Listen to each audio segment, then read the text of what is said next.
열왕기상 4장은 솔로몬의 그 통치의 충만함과 영광을 우리에게 보여주고 있습니다.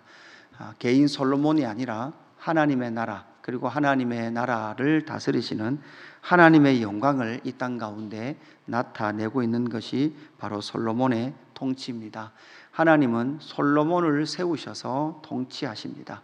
하나님의 그 통치를 솔로몬을 통해서 이 땅 가운데 나타내시듯이 솔로몬 역시도 사람을 세워서 하나님의 나라를 그렇게 세워가게 되고 온 백성이 함께하는 하나님의 나라를 그렇게 건설해 갑니다. 그러기 위하여 온 백성이 함께 일하고 하나님의 영광을 노래하는 그 은혜로운 하나님의 나라, 영광스러운 하나님의 나라를 이 땅 가운데 세워가게 되죠. 오늘 20절부터는 구체적으로 솔로몬의 그 통치의 영화로움이, 영광이 어떻게 나타나는가라는 것을 우리에게 말해주고 있습니다. 솔로몬의 그 통치를 다양한 측면에서 기술을 하고 평가를 할 수 있겠죠.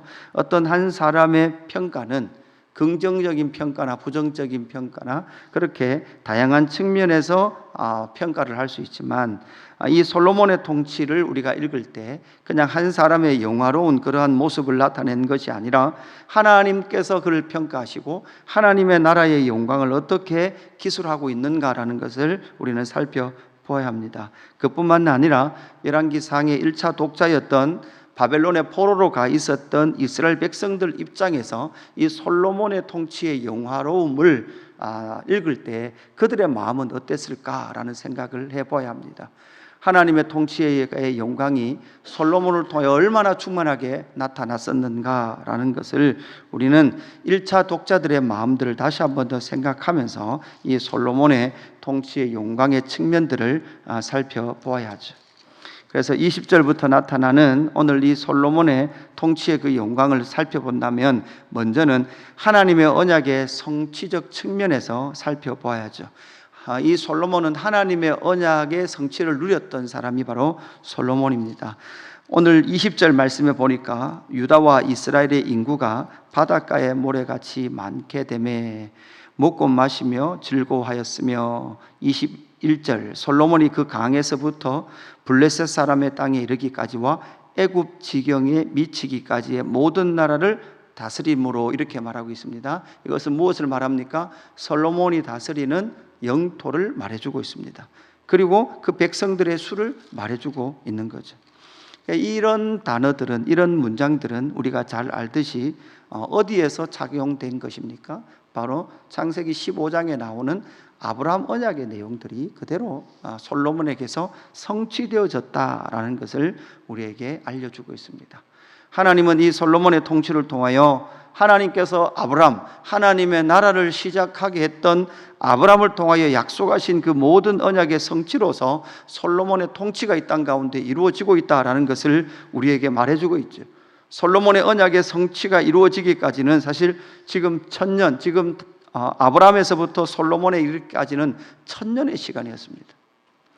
그 1000년의 시간 동안 하나님의 언약을 믿고 그 하나님의 약속의 삶을 살아왔던 그 삶들의 시간들의 이어짐을 통해서 오늘 이 솔로몬이라는 통치의 영광이 나타나고 있더라는 것이죠. 그렇다면 지금 바벨론 포로지에 잡혀가 있었던 그 사람들은 어떻습니까? 그 하나님의 언약과 약속을 잊어버리고 살아갔던 그 수많은 시간들의 결과가 결국은 그들은 바벨론의 포로로 잡혀가 있는 그 삶을 그들은 살아가고 있는 것이죠. 그렇다면 그 포로지에서 삶을 또 어떻게 살아야 됩니까? 결국은 하나님은 하나님의 약속을 이루시기에 그 포로지에 가 있던 이스라엘 백성들을 향한 하나님의 약속이 무엇입니까? 70년이 차면 너희는 돌아오게 될 것이다. 그 70년을 보지 못하고 죽는 사람도 있겠죠. 그러나 1000년 동안 하나님의 뜻을 이루어가는 그 하나님의 일하심의 영광들을 살아갔던 사람들의 삶을 통하여 1000년이 채워졌듯이 결국은 하나님께서 포로지에서 돌아가게 하시겠다라는 그 약속을 믿고 믿음의 삶을 살아갔던 사람들의 삶들을 통해서 하나님은 다시금 그 백성을 어떻게 하신다? 회복하신다라는 것을 신뢰하며 포로지에서 살아가야 했던 것이죠. 결국은 하나님은 하나님의 영광스러운 약속, 그 약속을 이 땅 가운데 신실하게 이루어 가신다라는 것을 우리는 이 솔로몬의 통치의 영광을 통해서 발견하게 되는 것이죠.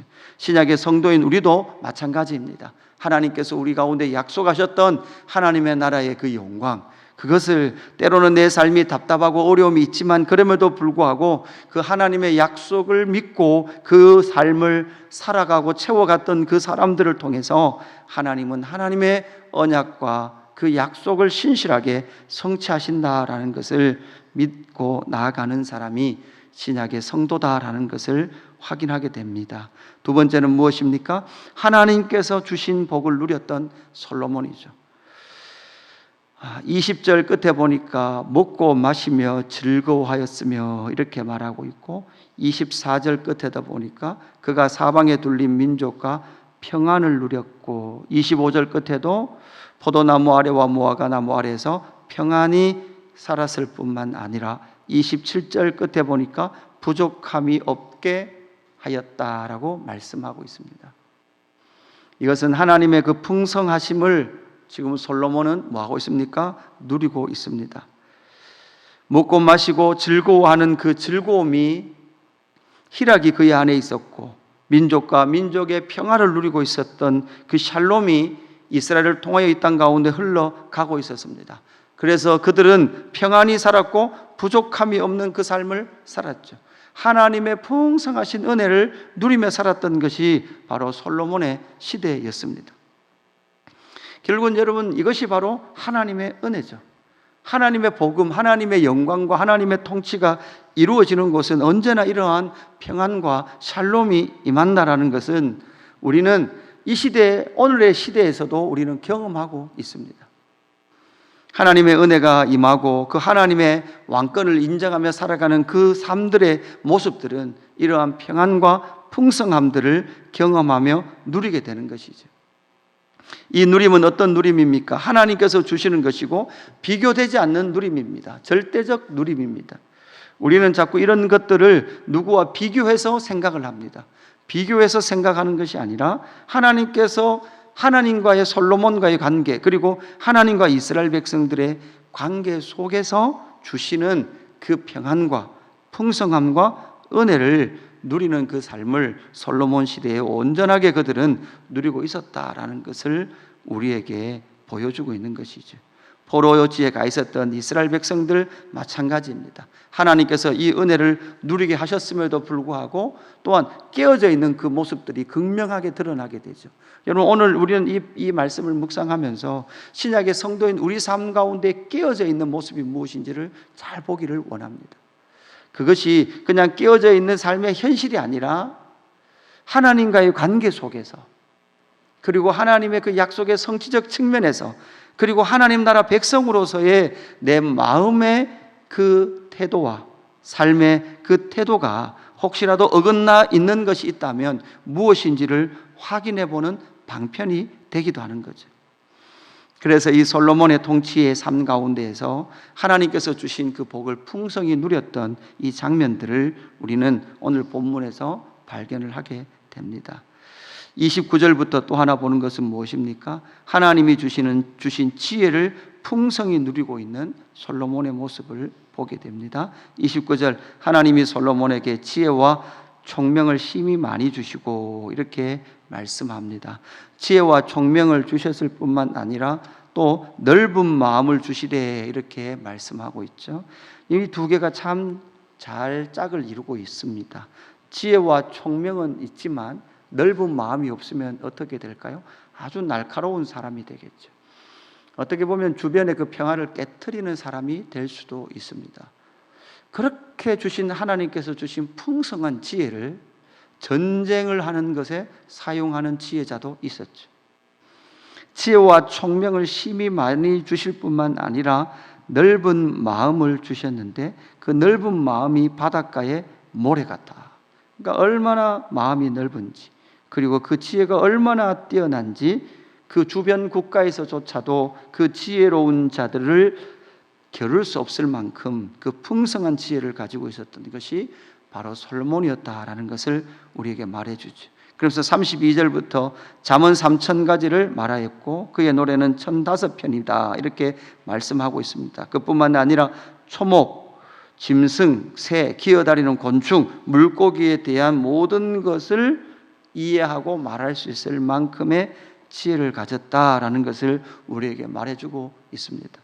여러분 이 29절부터 이후에 나타나는 이런 지혜들을 읽으면서, 본문을 읽으면서 어떤 생각을 했습니까? 솔로몬은요, 창조의 원리를 깨달았던 사람이다라는 마음이 들어요. 그러니까 솔로몬의 이 지혜는 사실은 예수 그리스도의 지혜와 같습니다. 왜냐하면 창조의 영광에 참여했던 제2위격이신 성자 예수님께서는 이 모든 세계의 원리를 알고 있었습니다.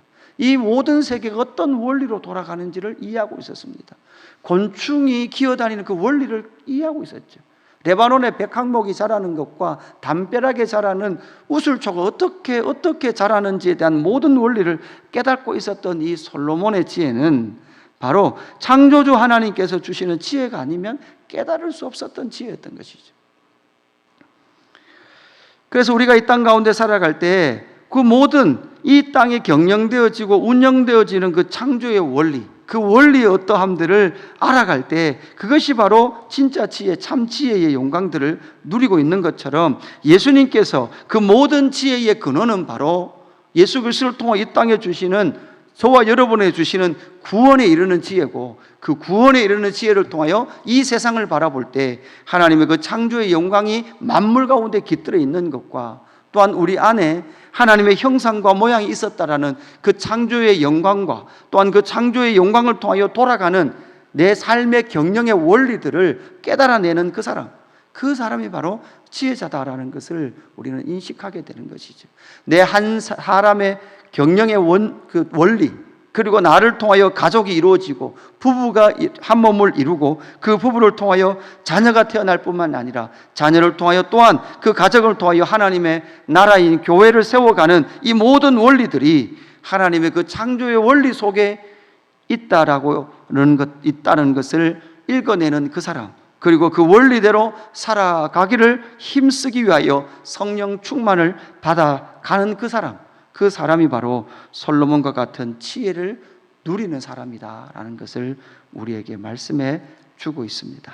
오늘 이 44장 20절부터 나타나는 솔로몬 지혜의 그 통치의 영광과 솔로몬의 그 누림의 영광들을 오늘 구체적으로 살펴보면서 저와 여러분의 삶 가운데 이 하나님의 풍성하신 은혜가 있기를 주님의 이름으로 축복합니다. 그리고 깨어진 영역들이 있다면 하나님의 원리 가운데 우리의 삶과 태도를 바로잡아가는 귀한 은혜가 있기를 주님의 이름으로 축복합니다.